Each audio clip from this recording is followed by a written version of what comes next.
यहां पर पिता बुलाने के लिए नहीं गए। यहां पर गोस्वामी जी कह रहे भोजन करत बोल जब राजा। पिता नहीं गए, राजा गए। और राजा जो है ना, ये अहंकार व शब्द है। एक व्यक्ति अपने बीच में रहता, बिल्कुल सीधा सिंपल जीवन जीता है, और कभी कभी उसको राज समाज की कुछ सेवा मिल जाती है, राजा बन जाता है, तो फिर अपन चाहते हैं कि अरे ये मुख्यमंत्री जी तो हमेशा रोजाना अपने बीच में ही बैठते रहते, ऐसे ही अपन इनको बुला लें, आएंगे क्या? उनका पूरा प्रोटोकॉल होगा, वो उसी हिसाब से आएंगे। राजा जो होता है उसमें थोड़ा सा राज मद होता है, अहंकार होता है।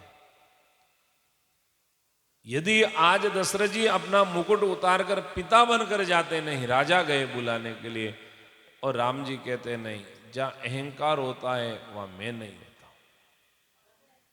कौशल्या जब बोलने गई ठुमक ठुमक प्रभु चले पर आई, जब मां बुलाने के लिए गई है तो एकदम भगवान ने मां के हाथ को पकड़ा और मां के साथ में धीरे धीरे घर आ गए।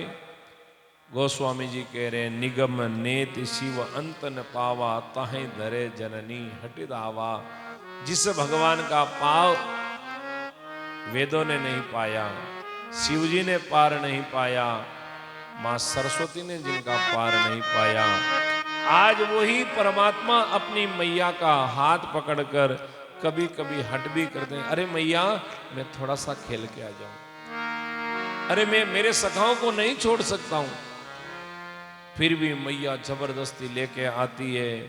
उस समय महाराज भगवान के शरीर पर धूल लिपटी हुई है, और जैसे ही राजा साहब ने इस दशा में अपने बेटे को राम को देखा है, कहते हैं अपने हृदय से लगा लेते हैं और अपनी गोदी में बिठाकर अपने हाथों से भोजन करवाते हैं। परंतु कभी कभी महाराज चित्त चंचल होने के कारण वो भोजन का ग्रास अपने हाथ में लेकर कभी कभी बाहर चले जाते हैं, और खेलते खेलते कभी कभी भगवान के हाथ से वो ग्रास गिर भी जाता है। तो कागभूषण जी कह रहे हैं गरुड़, ये हमारे जीवन का परम भाग्य सौभाग्य है कि हमें वो प्रभु का प्रसाद प्राप्त होता है। बाल चरित अति सरल सुहाए, सारद सेंसु सम्मु श्रुति गाए, जिन कर मन इन सन नहीं राता, तेजन वंचित किए विदाता। अरे भाई राम जी की ये बाल लीलाओं का तो चित्रण महाराज कोई कर ही नहीं सकता है, इतना दिव्य भगवान की बाल लीलाओं का चित्रण है। और यहां तक कि जिनका मन लीलाओं को सुनकर राम जी के चरणों में नहीं लगा, विधाता ने उन मनुष्यों को भाग्यहीन बनाया। अरे उनके भाग्य में राम जी की भक्ति नहीं है, उनके भाग्य में महाराज प्रभु की कीर्ति नहीं है। धीरे धीरे समय आगे बढ़ा और बाबा तुलसी लिख देते हैं, भय कुमार जब ही सबे प्राता, भय कुमार जब ही सबे प्राता, दीन जने गुरु पितु माता, दीन जने गुरु पितु माता, गुरु गृह गए पटन रघुराई, अल्प काल विद्या सब आई, गुरु गृह गए पटन रघुराई, अल्प काल विद्या सब आई, जाकिरे से जे श्वास श्रुति चारी, सोहरी पढ़िए को तुके बारी, जाकी से जे श्वास श्रुति सोहरी पढ़े ये कौतुके विद्या विनय निपुण गुणशीला खेलई खेल सकल द्रप लीला विद्या विनय निपुण गुणशीला खेलई खेल सकल द्रप श्री राम जय जय राम श्री राम जय जय राम श्री राम जय जय राम श्री राम जय जय राम श्री राम जय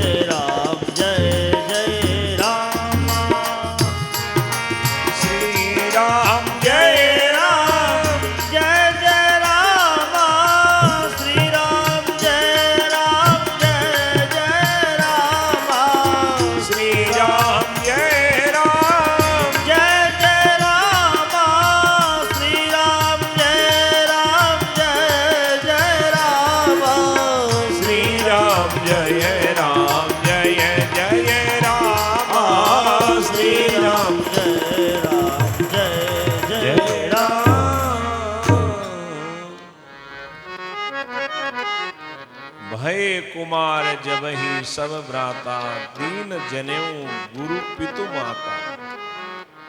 जब भगवान की कुमार अवस्था आई उस समय गुरुदेव ने और माता और पिता ने मिलकर भगवान का जनेऊ संस्कार किया और जनेऊ संस्कार होने के बाद अपने गुरु वशिष्ठ की गुरुकुल में जाकर भगवान ने विद्या अध्ययन किया। गुरु गृह गए पटन रघुराई और अल्पकाल विद्या सब आई। जिन बालकों का मन पढ़ाई में नहीं लगे, क्योंकि आजकल विशेष करके हर घर में ये शिकायत रहती है कि महाराज बच्चों का पढ़ाई में मन नहीं लगे। ये रामचरितमानस का महामंत्र है। यदि बालक रोजाना इस चौपाई का 108 पाठ करे, गृह गए गए पठन रघुराई अल्पकाल विद्या सब आई। गुरु गृह गए पठन रघुराई अल्पकाल विद्या सब आई। तो भगवान राम की कृपा से उनका विवेक विकसित होगा, बुद्धि विकसित होगी और पढ़ाई में मन लगेगा। हमेशा इसका पाठ जाकी सेज श्वास श्रुति चारी। जिन परमात्मा का श्वास ही श्रुति है उन भगवान को पढ़ाई की कोई जरूरत नहीं है। फिर भी भगवान नर लीला करने के लिए आए हैं, मनुष्य लीला कर रहे हैं, तो गुरुकुल में जाकर विद्या अध्ययन करके और फिर अवध में आए, नाना प्रकार की लीलाएं करते हैं।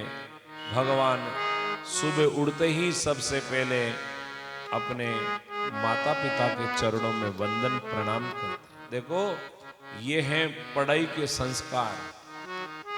आजकल की पढ़ाई में बच्चों को जब हम प्रणाम की बात कहते हैं तो शर्म आती है, और भगवान आज विद्या अध्ययन करके आए तो जीवन में क्या सीखा है।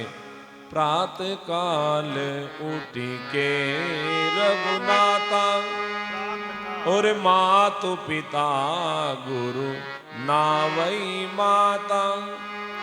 सबसे पहले उठते ही अपने माता पिता और गुरुजनों के चरणों में वंदन प्रणाम करते हैं। प्रणाम करने मात्र से जीवन में महाराज व्यक्ति की विद्या बढ़ती है, व्यक्ति का यश बढ़ता है, व्यक्ति की आयु बढ़ती है और व्यक्ति का बल बढ़ता है। अपने बच्चों को हम प्रणाम करना सिखाएं। और प्रणाम कैसे होता है? दोनों हाथ जोड़कर नतमस्तक होकर माते को चरणों में टेकना चाहिए। एक हाथों धोक देऊं सा धीरे धीरे धोखा में परिवर्तन हो जाए। प्रणाम हमेशा दोनों हाथ जोड़कर करें। आप लोग भी मंदिर में जब कभी भी जाओ, गुरु स्थान में जाओ, भगवान के मंदिर में बैठो, कभी भी वंदन करो, एक हाथ से कभी वंदन नहीं करना, प्रणाम, दोनों हाथ जोड़ के अपना ये सिर नीचे झुकना चाहिए। झुकता वही जिसमें जान होती है, अखड़ना तो मुर्दे की पहचान होती है। हमारे अंदर भगवान ने जान दी है, इसलिए हमेशा प्रणाम करें। भगवान हमेशा आज्ञा का पालन करते हैं। पिताजी जो आज्ञा देते हैं वो आज्ञा प्राप्त करके और अवध की सेवा करने लगे। बाबा तुलसी कह रहे हैं, ये सब चरित कहा मैं गाई और आगली कथा सुनो मन लाई। ये मैंने भगवान राम की बाल लीलाओं का वर्णन संक्षेप